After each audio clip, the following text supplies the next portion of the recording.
Hello everyone, welcome to our channel, and today we will see how we can reactivate our Discord account. So for that, if you have the email or password or everything related to your account, just simply use that information and log into your account. But in case if you are facing this disabled account problem, then you need to open up Discord's website, then go to support on the website, and after that just click on submit a request. Then in this section, click on it and then select this option of hacked account, and here type in your email address, the original one which is not associated with your compromised account, and after that type in the username of your compromised account which is disabled, and here type in the email which is associated with the account which is disabled.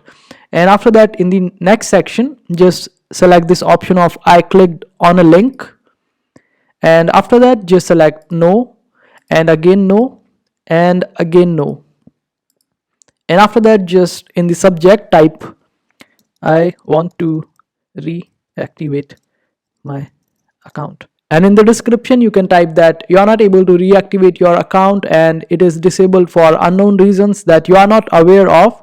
And after typing in the description, which should be convincing, and just click on submit, and Discord will contact you and help you out with rest of the process. And that's how you do it. I hope this video was helpful. Make sure to hit that like button and also subscribe to our channel for more helpful videos.